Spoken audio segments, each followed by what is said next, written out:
अल्हम्दुलिल्लाहि रब्बिल आलमीन वल आक़िबतु लिल मुत्तक़ीन वस्सलातु वस्सलामु अला सय्यिदिल मुरसलीन व अला आलिहि अत्तय्यिबीन अत्ताहिरीन व सहबिहिल हादियीन अल महदियीन व मन तबिअहुम बिइहसान इला यौमिद्दीन। अऊज़ु बिल्लाहि मिनश शैतानिर रजीम। बिस्मिल्लाहिर रहमानिर रहीम।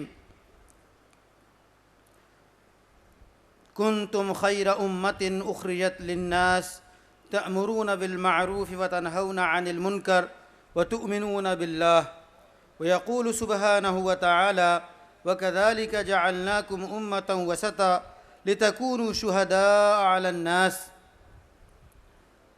जनाब सदर, हज़रात उलमाए किराम व दानिश्वरान और इस कॉन्फ्रेंस के मुंतज़मीन, सामिईन हज़रात, मैं सबसे पहले मौजू को वाज़ेह करने के लिए एक मिसाल देता हूँ जिससे इस मौजू की अहमियत को समझना और इससे हकीकत से वाकिफ़ होना आसान है। एक शानदार बाग़ है, उसमें हर तरह के फलदार दरख्त हैं, फलो फूल हैं, सजा हुआ बाग़ है। उसकी चमक और उसकी महक और उसकी लहक दुनिया को अपनी तरफ मुतवज्जह किए है। वो बाग़ लोगों के लिए फल फराहम करता है, खुशबू फराहम करता है, ग़िज़ा फराहम करता है और उनके लिए नाफ़े चीज़ें फराहम करता है। इस बाग़ का जो माली है वो अमानतदार है, मेहनती है, समझदार है, अपने फ़न का फ़नकार है। अब अगर कोई आता है और उस माली को अपनी ताकत से, अपनी क़ुव्वत से उसका इग़वा कर लेता है, या ये कि वो माली रफ्ता रफ्ता अपने अच्छे औसाफ और अच्छी सिफत को खो देता है और उस माली का ख़ात्मा हो जाता है, या वो कमज़ोर तरीन नातवा हो जाता है, तो ये जो सरसब्ज़ो बाग़ था अब वो खुश्की में और खुश्कज़ारे में तब्दील हो जाता है। इंसानियत को जो नफ़ा पहुँच रहा था वो रुक जाता है। अगर आप चाहते हैं कि उस बाग़ का नफ़ा पहुँचता रहे तो फिर उस माली को या उस औसाफ के, उन औसाफ के माली को दोबारा वहाँ लाना पड़ेगा ताकि फिर बाग़ के फ़ायदे ज़ाहिर हों। यही मिसाल इस दुनिया की है। इस दुनिया में जिस माली को भेजा गया है, इस दुनिया में जिस हुक्मरान को पसंद किया गया है वो मुसलमान है। अगर ये मुसलमान अपने ईमानी औसाफ से मुत्तसिफ़ है, अपने उन ताकतों से आशना है जो अल्लाह ने इसको ताकत दी है, तो इस आलम को फ़ायदा पहुँचता रहेगा। और जब जब ऐसा हुआ है कि मुसलमान ज़वाल का शिकार हुआ, मुसलमान अपने ज़ोफ़ से, अपनी कमज़ोरी से, अपने उन हुकूक़ से वो दस्तबरदार हुआ जो मोमिनाना शान रखते थे, तो फिर आलम को ज़वाल का मुँह देखना पड़ा है, इन्हितात का मुँह देखना पड़ा है, तबाही और बर्बादी इस आलम का मुक़द्दर बनी है।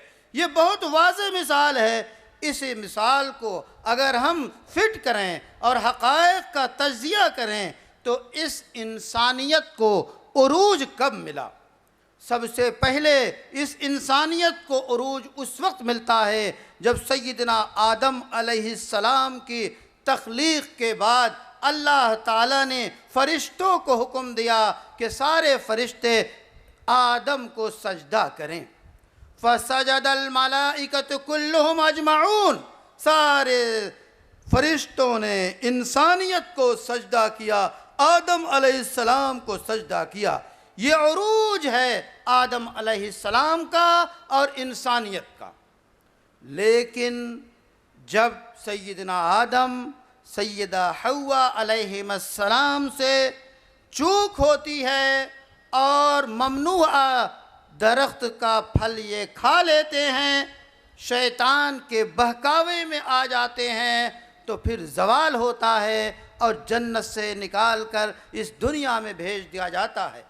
लेकिन ये ज़वाल दायमी ज़वाल नहीं था, उन्हें तौबा नसीब होती है। ऐसी तौबा करते हैं आदम, अल्लाह कबूल फरमाते हैं और फिर उसके बाद कबूलियत उरूज है इस इंसानियत का। उसके बाद आदम अलैहिस्सलाम अपनी औलाद के साथ इस दुनिया को, इस बाग को फिर वो लहलहाते हैं और वहाँ से आगाज़ होता है। इसी तरह सिलसिला चलता रहता है। हाबिल काबिल का मसला आता है, काबिल कत्ल करता है और वो ज़वाल का शिकार करता है, इसी होता है। इसी तरह नूह अलैहिस्सलाम का दौर आता है और नूह अलैहिस्सलाम 950 साल तक मुसलसल दावत का काम खुल्लम खुल्ला, तन्हाइयों में, मजमों में, रात में, दिन में वो दावत का काम करते हैं, अल्लाह की तरफ बुलाते हैं और कमाल की तरफ उरूज की दावत देते हैं। लेकिन उनके उम्मत ने जब मान के नहीं दिया तो 78 या 80 आदमियों को जो है उरूज नसीब होता है और पूरी इंसानियत को तबाह कर दिया जाता है। ये सिलसिला चलता रहा, हज़रत इब्राहीम तक पहुंचता है। इब्राहीम फिर उरूज की दावत देते हैं, उनको आग में डाला जाता है, उरूज मिलता है, गुलजार हो जाती है आग और वो कामयाब होते हैं। इसी तरह अंबिया का गिरोह जो इस आलम को संभाला देने वाला, इस आलम में रूह फूकने वाला, इस आलम को बाकी रखने वाला गिरोह जो है वो रूह फूकता रहा है और अंबिया आते रहे हैं। मूसा अलैहिस्सलाम आए, ईसा अलैहिस्सलाम आए, उसके बाद मोहम्मद अरबी सल्लल्लाहु अलैहि वसल्लम जो इंसानियत के ताज हैं, औजे कमाल हैं, इंसानियत का उरूज अव्वल उरूज आखिर हैं, वो उरूज ताम हैं। मोहम्मद सल्लल्लाहु अलैहि वसल्लम जब तशरीफ़ लाए तो उस वक्त दुनिया का क्या हाल था? ज़वाल का शिकार थी, तबाही का शिकार थी, इन्हितात का शिकार थी, हर तरह की खराबियाँ इंसानियत को घुन की तरह खा चुकी थी। कहीं कहीं तौहीद के परस्तार इनफरादी तौर पे इक्का दुक्का बचे हुए थे, बाकी यहूदियत हो, ईसाइयत हो, नसरानियत हो या देवमालाइयत हो या जो है आपके यूनानी की इलाहियात हो या रूम और ईरान की हुकूमत के तरीक़े हों, ये सब के सब इंसानियत को तबाही के दहाने पे खड़ा किए हुए थे। और इनका ये हाल था कि मादा परस्ती इनके यहाँ हो चुकी थी। इनका एक एक वजीर 1-1 लाख रुपए की टोपी पहनता था और पूरे रियाया के खून को चूसता था। ये इंसानियत की हाल थी। ये अपने बनाए हुए, अपने हाथ के बनाए हुए बुतों के सामने झुकते थे, सजदे करते थे और इंसानियत जलील होती थी, ज़वाल का शिकार थी। लेकिन जब मोहम्मद अरबी सल्लल्लाहु अलैहि वसल्लम तशरीफ़ लाए तो आपकी शान क्या बताई गई? आपकी उम्मत की शान का तारुफ खुद कुरान कराता है, कुंतुम खैर उम्मतिन, तुम बेहतरीन उम्मत हो। बपा किया गया है लोगों के फलाह बहबूदी के लिए, लोगों के नफ़ा रसानी के लिए, इस वास्ते कि तुम्हारे अंदर 3 औसाफ हैं। तुम अल्लाह पे ईमान रखते हो, तुम अच्छाइयों का हुक्म देते हो और तुम बुराइयों से रोकते हो। ये है खैर उम्मत, ये है मुसलमान। जब भी मुसलमान अपने मनसब पे रहा है, अपने ओहदे पे रहा है, अपनी कुर्सी पे रहा है, तो दुनिया हमेशा कमाल से आरास्ता हुई है। दुनिया ने हमेशा उरूज देखा है, दुनिया ने हमेशा सदाकत देखा है, शजाअत देखा है, दिलेरी देखा है, सिद्क देखा है, सफ़ा देखा है, अच्छाई का पै कर रही है, ईमानदारी देखा है। रिश्वत और झूठ और बुतपरस्ती और देवमालाइयत से यह इंसानियत दूर रही है। तो इंसानियत को तबाही से बचाने वाला, तबाही के गार में जाने से बचाने वाला अगर इस दुनिया में कोई है तो वो मुसलमान है, बशर्ते के वो मुसलमान पावर में हो, वो मुसलमान अपने मनसब पे हो। ये मुसलमान अपने मनसब पे कब रहा है? मोहम्मद अरबी सल्लल्लाहु अलैहि वसल्लम ने मक्का में काम शुरू किया, गारे हिरा से नूर लेकर आए, वही लेकर आए। उस वही को जुज़दान में लपेट के मोहम्मद अरबी सल्लल्लाहु अलैहि वसल्लम ने अपने घर के ताक में नहीं रखा। इक़रा बिस्मि रब्बिकल्लज़ी खलक़, ये वही नाजिल होती है, 5 आयतें नाजिल होती हैं। मोहम्मद ने खदीजा रज़ियल्लाहु ताला अन्हा के तकिए के नीचे ला के नहीं रखा, छुपाया नहीं, बल्कि इसको कहाँ पढ़ा? वहाँ पढ़ा जहाँ 360 बुत रखे हुए थे, काबा में पढ़ा, मस्जिद हराम में पढ़ा, मक्का के मलाए आला वहाँ की पार्लिमानी उमूर को देखने वालों के सामने पढ़ा, वहाँ के सरदारों के सामने पढ़ा। इक़रा बिस्मि रब्बिकल्लज़ी खलक़, पढ़िए अल्लाह के नाम से जिसने पैदा किया। ये जुरात, ये हिम्मत, ये शजाअत जैसे नबूवत को मिली थी, ऐसे ही नबूवत के वास्ते से इस उम्मत को मिली है। आज भी अगर वो कुरान, वो आयत जो मक्का में नाजिल हो रही थी, उसी सुन्नत के मुताबिक, उसी जुरात के साथ हिंदुस्तान के ऐवानों में, हिंदुस्तान के पार्लिमानों में, हिंदुस्तान के बुतखानों में, हिंदुस्तान के मंदिरों में, हिंदुस्तान के बाज़ारों में, हिंदुस्तान के मेलों में, हिंदुस्तान के मेले और ठेलों में और आम मकामात पे वही आयत, वही तौहीद की आयत, वही रसालत की आयत, वही कामयाबी की आयत, वही ईमान की आयत अगर आज भी पढ़ी जाएं तो हिंदुस्तान का नक्शा बदल सकता है। लेकिन आज हमने उन आयात को छुपा के जुज़दान में रख के अपने घर में बंद कर दिया, मुर्दों की बख्शिश के लिए पढ़ना शुरू कर दिया, तो वो इनकलाब नहीं आ रहा है। मुसलमान अगर उरूज चाहता है, मुसलमान दुनिया को अगर फलाह देना चाहता है, दुनिया को अगर कामयाबी देना चाहता है, तो उन आयात कुरानी को, उस वही को जो गारे हिरा में नाजिल हुई और 23 साल में मुकम्मल हुई, पूरी दुनिया को पूरी जुरात के साथ, पूरी बशाशत के साथ, पूरी इस्तिकामत के साथ अगर उस वही को सुनाता है तो ये कामयाब होगा, इसे उरूज नसीब होगा, इसे कमाल नसीब होगा। जब मोहम्मद अरबी ने 23 साला तवील मुद्दत में एक ऐसा गिरोह तैयार किया, एक जमात तैयार की जिसे सहाबा कहते हैं, उनको ईमानदार बनाया, उनके कल्ब को रोशन बनाया, उनके दिमाग को रोशन बनाया और उनको शीशा पिलाई हुई दीवार इत्तेहाद की शक्ल में बनाया। 1 लाख से जायद जब सहाबा तैयार हो गए और आखिरी हज में, जिसे हिज्जतुल विदा कहते हैं, आपने जो खुतबा दिया है, इंसानियत उसे नोट करती है, अक़वाम मुत्तहिदा के दिए हुए सारे हुकूक उसके सामने बौने नजर आते हैं। जो दस्तूर इंसानियत के लिए मोहम्मद अरबी सल्लल्लाहु अलैहि वसल्लम ने उस मैदान से, अरफात के मैदान से, हज के मिंबर से जो दुनिया को दिया है, वो ऐसे दस्तूर हैं कि दुनिया का कोई दस्तूर उसका मुकाबला नहीं कर सकता। उसी दस्तूर पे अमल करके अमेरिका भी कामयाब हो सकता है, रूस भी कामयाब हो सकता है, हिंदुस्तान भी कामयाब हो सकता है, पूरी दुनिया के लोग, सऊदी अरब भी कामयाब हो सकता है। वहीं से जो निकली हुई आवाज़ है, मोहम्मद अरबी रसूल आखिर सल्लल्लाहु अलैहि वसल्लम ने जो दस्तूर दिया है, आज उसको दुनिया अपना ले तो ये उरूज और कमाल की दुनिया होगी, जवाल इसके आसपास नहीं फटकेगा। जब मोहम्मद अरबी ने 23 साल मुद्दत में एक ऐसी जमात तैयार कर दी, उस जमात को हुक्म दिया गया, कुंतुम खैरा उम्मतिन, तुम बेहतरीन उम्मत हो और तुम्हारी बातें मानने वाले, तुम्हारे औसाफ के मानने वाले क़यामत तक जो लोग आएंगे वो सब बेहतरीन उम्मत होंगे। लेकिन ज़रूरी है कि वो पावर में हों, वो हुकूमत में हों।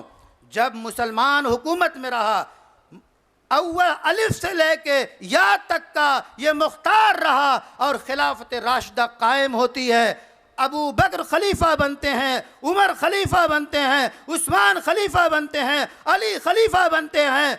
तो ये चारों खुलफा ने नबूवत के मिजाज के मुताबिक ऐसी हुकूमत की कि पूरी दुनिया अश अश करती रही, अदलो इंसाफ का जो है दम भरती रही, चैन का सांस लेती रही। ये मुसलमान 1 लाख से जायद जिस वक्त इंतहाई कामयाबी से हमकिनार थे, ऐसे ही पूरी इंसानियत कामयाबी से हमकिनार थी। कोई महकूम नहीं था, कोई काले और गोरे में फ़र्क नहीं था, हाकिम और महकूम में फ़र्क नहीं था, अदल आम था, रोटी सबको मिलती थी, तालीम सबको मिलती थी, कोई किसी के ऊपर जुल्म नहीं कर सकता था। ये अरबाबी इक़्तिदार जब खुलफ़ाए किराम रहे हैं तो पूरी दुनिया को कमाल मिला, हक मिला, सुकून मिला, चैन मिला और दुनिया अमन की पैगंबर बनी रही, जबकि खुलफाए अरबा ने अपनी खिलाफत कायम की। ये खैर चलता रहा, ये कमाल चलता रहा, ये उरूज चलता रहा, यहाँ तक कि जब उन खुलफा की बारी आई और उमवी खुलफा आए, उमर इब्न अब्दुल अजीज़ के अलावा, तो फिर इस शीशा पिलाई हुई दीवार में दीन और दुनिया की तकसीम होने लगी, सियासत और दीन में तकसीम होने लगी। जबकि उमर जहाँ एक तरफ हुक्मरान थे, वो मस्जिद के इमाम भी थे, जहाँ एक तरफ वो काजी थे, दूसरी तरफ जो है महल्ले महल्ले गश्त भी किया करते थे। इन सहाबा के दरमियान दीन और सियासत की तकसीम नहीं थी।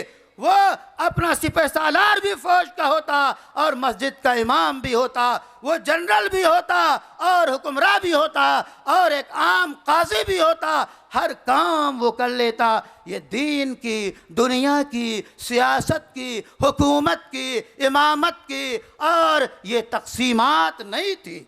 ऐसे अफराद मोहम्मद अरबी ने तैयार किए थे। वही नमूना है कि जब भी इंसानियत में ऐसे लोग तैयार होंगे जो कि खुलफाए अरबा के दौर में थे और दौर अव्वल में थे, तो उस वक्त इंसानियत को मुसलमानों की तरफ से, इस्लाम की तरफ से खैर मिलेगा, भलाई मिलेगी, सुकून मिलेगा और कभी वो तबाही के, बर्बादी के शिकार नहीं होंगे।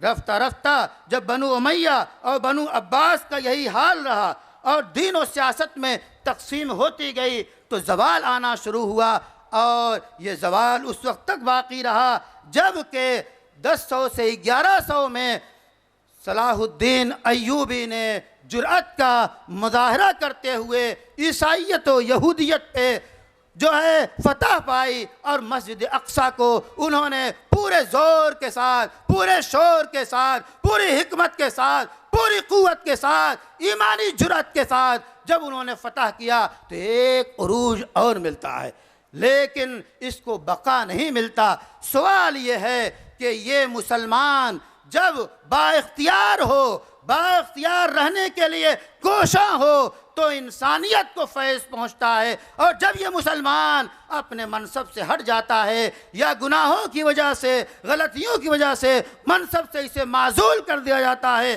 तो पूरी इंसानियत कराहने लगती है, सिसकने लगती है और गारे ज़वाल में जा गिरती है। अगर इंसानियत को निकालना है ज़वाल से, इंसानियत को कमाल अता करना है, तो मोमिनाना सिफ़ात को ज़िंदा करना पड़ेगा।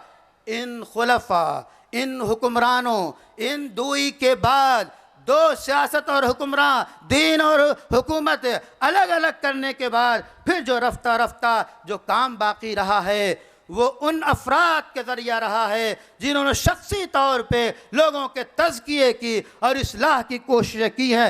ऐसे में हसन बसरी हैं और बेशुमार लोग ऐसे हैं। जब इन्होंने देखा कि खुलफा और हुक्मरान वो इस्लाम को ज़िंदा रखने में, लोगों की तरबियत करने में, लोगों की इस्लाह करने में वो कामयाबी नहीं पा रहे हैं, वो उनका नहज बदल चुका है, तो इस दीन को बाकी रखने के लिए इन लोगों ने तहफ़्फ़ुज़ की काविशें शुरू कर दी। याद रखिए, दीन हमेशा महफूज रहा है, इस्लाम हमेशा महफूज रहा है और क़यामत की सुबह तक इस्लाम महफूज रहेगा।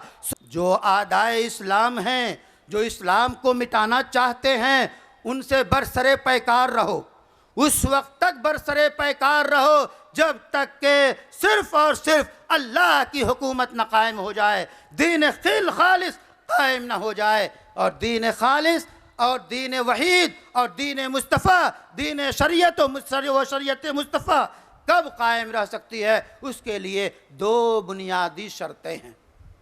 एक का नाम है इज्तिहाद। इज्तिहाद में वो सारी काविशें दाखिल हैं जो मिल्लत इस्लामिया को उठाने के लिए, अपने मनसब पे लाने के लिए जो आला दर्जे की सलाहियतें दरकार हैं, उसे काम में लाना, इसका नाम है इज्तिहाद।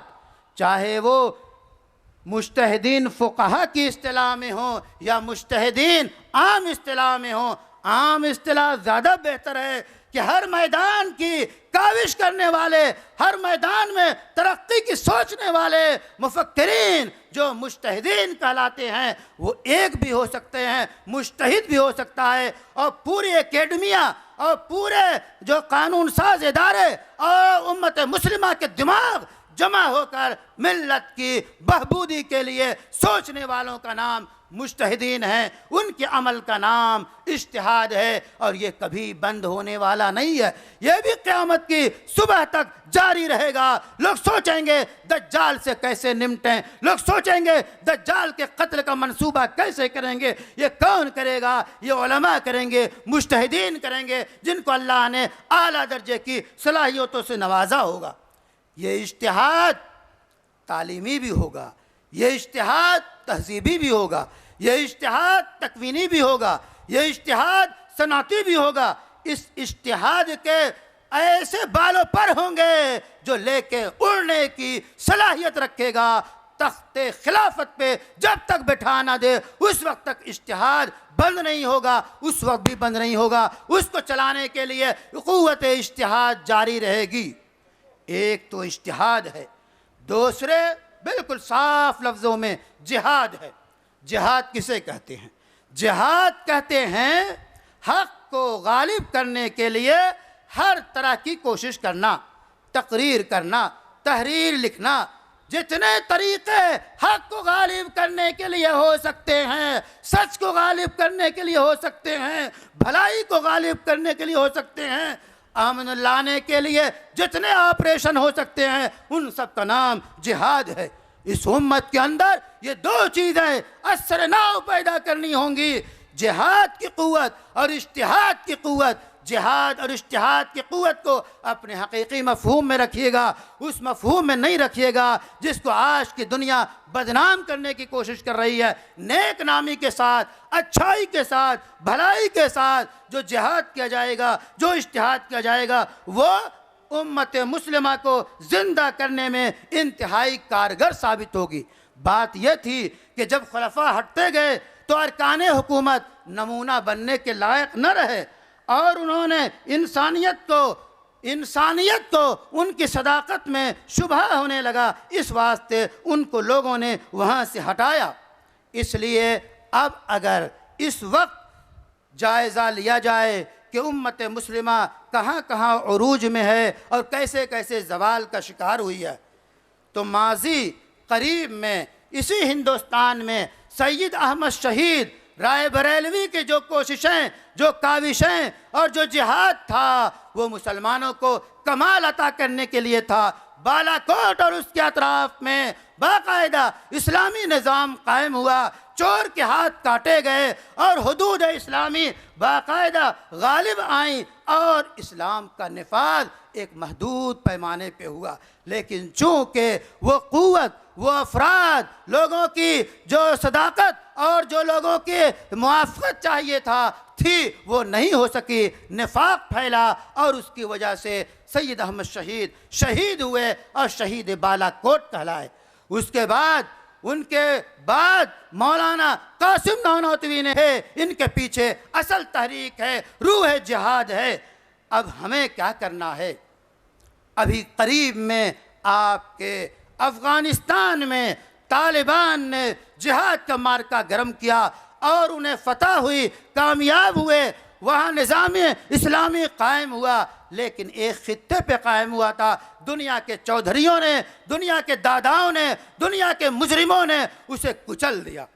इसी बात को देखकर बहुत पहले मुफक्किर इस्लामी शेख अबुल हसन अली नदवी ने लिखा था अपने इंतहाई मुरब्बी आलिम को, मौलाना अब्दुल कादिर रायपुरी को, कि मशरिक़ वुस्ता का मैंने दौरा किया, अंदाज़ा ये है कि अगर कहीं इनकलाब आता है तो एक मुल्क का इनकलाब होगा, बड़ी ताकतें उसको कुचल देंगी। यही हुआ अफ़गानिस्तान में, इस्लामी निज़ाम को कुचल दिया गया। अब क्या हो, अब ज़रूरत इस बात की है जो बदी का महवर है, जो सरकशी का महवर है, उसको दावत का मरकज़ बनाया जाए। वो अमेरिका, वो रूस, वो यूरोप, वो बड़ी ताकतें जो बदी का महवर हैं, उन तक असहाबे खैर, मुजाहिदीन, उलमा, दाई जाके अपनी दावत को पूरी कुव्वत के साथ पहुँचाएँ। वो इनकलाब यूरोप में आए, वो इनकलाब अमेरिका में आए, वो इनकलाब कनाडा में आए, वो इनकलाब ब्रिटानिया में आए, वो इनकलाब रूस में आए, जब जाके आलमी इमामत इस्लाम और इस्लाम के मानने वाले करेंगे। ये काम इतना आसान नहीं है। आपको साले इनकलाब के लिए नया ईमान, ताज़ा यकीन पैदा करना होगा, मानवी तैयारी करनी होगी, शऊर की तरबियत करनी होगी और सनाती और जंगी तैयारी करनी होगी। और उससे पहले आपको ऐसा तालीमी निज़ाम बपा करना होगा, ऐसी यूनिवर्सिटी हो जिसमें दीन पढ़ाया जाता हो, दीन जमी मा लहू व मा अलैह के साथ दीन और दुनिया की तकसीम न हो, वहाँ कामिल इंसान तैयार होते हों। सनअती, इससे इनकलाब से पहले तालीमी इनकलाब लाना होगा, ईमानी इनकलाब लाना होगा, इरफानी इनकलाब लाना होगा। पूरे हिंदुस्तान के नक्शे को रख के ऐसा तालीमी मंसूबा तैयार कीजिए, ऐसी यूनिवर्सिटियाँ तैयार कीजिए जिसमें सच्चे इंसान, मोमिन इंसान, अच्छे शहरी, बेहतरीन हिंदुस्तानी ढलें और वो आज की हुकूमत को समझा सके कि पर्सनल लॉ पे अमल करने का हक किसको मिलना चाहिए, कैसे मिलना चाहिए। वही हकीकी सच है। तुम्हारे पास जो कुछ है वो शराब है, रेत है, झूठ है, बातिल है। उसका इस हकीकत से, इस सच्चाई से, इस यकीन से, इस सोने से क्या मुकाबिला। अल्लाह ताला हमारे नौजवानों को, हमारी उम्मत को इन तमाम तैयारियों की तौफीक दे कि हम ईमान ताज़ा करें और हम मानवी तैयारी करें, शऊरी तैयारी करें, सनअती हिरफती तैयारी करें। आज का नौजवान सनअत के मैदान में पीछे क्यों? वो आला इंजीनियरिंग और जितने सनअत के फ़नून हैं उसके अंदर कमाल हासिल करे, बेहतरीन तिजारत करे, ऐसे ग्रुप बनाए जो दुनिया को, हिंदुस्तान को अपनी अच्छी तिजारत का सही आईना दिखाए कि तुम्हारी तिजारतें खोट हैं, ये तिजारत का तरीक़ा है। तो इस्लामी तिजारत, इस्लामी बैंकारी, इस्लामी दीन, इस्लामी यूनिवर्सिटी, इस्लामी सनअत, हर काम पूरे इस्लामी उमूर के तहत किया जाएगा तो वो उम्मत ज़िंदा होगी जिस उम्मत के बारे में कहा गया है कुंतुम खैर उम्मतिन उखरिजत लिन्नास, तुम बेहतरीन उम्मत हो, बपा किए गए हो लोगों को फ़ायदा पहुंचाने के लिए, अमेरिका को फ़ायदा पहुंचाने के लिए, रूस को फ़ायदा पहुंचाने के लिए, मोदी हुकूमत को फ़ायदा पहुंचाने के लिए। कौन सा फ़ायदा? ईमान का फ़ायदा, मारिफत का फ़ायदा, हक़ का फ़ायदा, भलाई का फ़ायदा यही उम्मत पहुंचा सकती है। इस वास्ते ऐ नौजवानों, ऐ अजीज़ों, उस तैयारी में लग जाओ जिससे इंसानियत को कमाल मिले, उरूज मिले, इंसानियत ज़वाल से, तबाही से दूर हो। वाखिर दावाना अनिल हम्दुलिल्लाहि रब्बिल आलमीन।